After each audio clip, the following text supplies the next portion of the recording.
Because if there is some kind of violation of Article 5 and a bunch of NATO countries say, yeah, you're on your own there, we're not going to honor our commitments here, then NATO is dead. Could NATO really collapse if Article 5 is tested? We discuss it here on Mindblowers. So I do think it's a dangerous period ahead for the coming years for European security.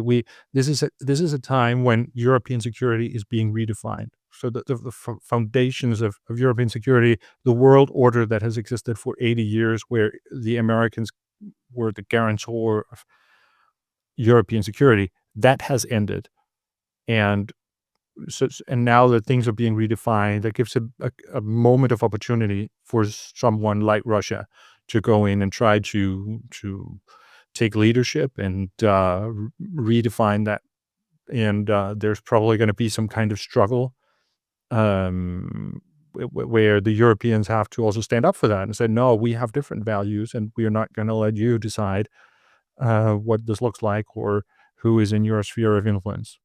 So it's really difficult to say exactly how the Ukraine war is going to end, but I can point to all kinds of uncertainties that could lead to escalation, unfortunately. How do you feel about the perspective some people have saying Russia has been through one humiliation after the other in terms of the expansion of NATO? I mean, there's the whole quote of, I think it must have been between like Reagan and Gorbachev back then that, will not move 1 inch to the east, which they have moved many thousand inches to the east in terms of NATO expansion. And so, I mean, I can kind of see how, as Russia, you would say, okay, we cannot have NATO on the borders, at least if you see them as a direct adversary. Do you think there's any merit to that point, and that you could say Russia are not being that aggressive and imperialistic? They just want some buffer.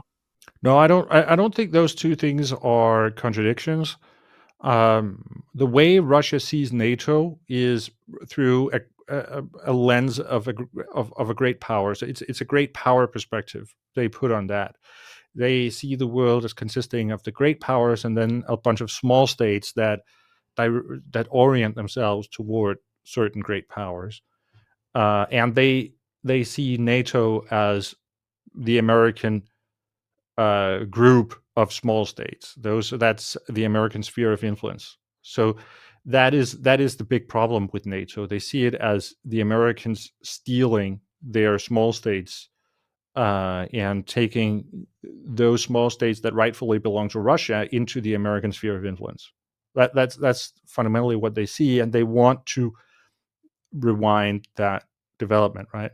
So on the one hand, yes, it is about NATO expansion, but on the other hand, it's also important to understand that it's also about Russian imperialism. It's also about Russia genuinely believing that they have a right to dominate over all those countries that were a part of the Warsaw Pact. I think that's sort of roughly in that neighborhood we're going to find the limits of where they think these things should go. Maybe not Eastern Germany, but the rest of the countries. I think they would see that this is rightfully ours to dominate.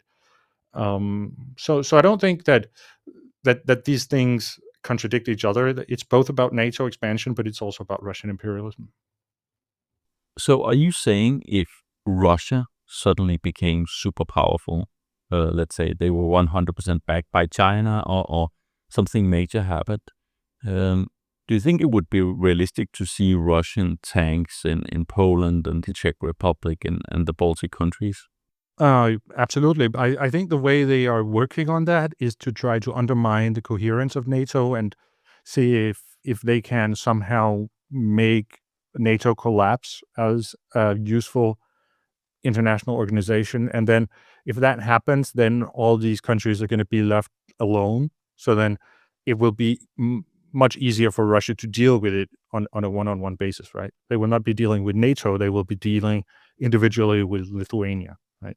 So I think the Russian efforts here are going to be directed at how can we undermine NATO, the coherence of NATO, and unfortunately, I think it looks like they're doing pretty well on that right now. NATO is in the worst crisis it has ever been right now. with the Trump administration and the biggest military power basically telling everyone else that we're not going to be there for you.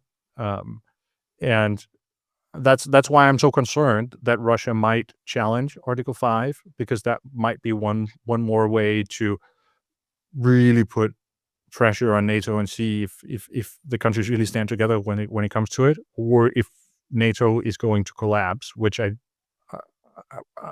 don't think we can rule out the possibility that is going to happen. Because if there is some kind of violation of Article 5 and a bunch of NATO countries saying, yeah, you're on your own there, we're not going to honor our commitments here, then NATO is dead.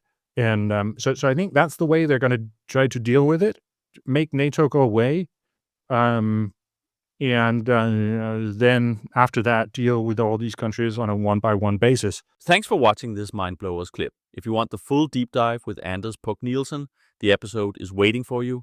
Just click the link.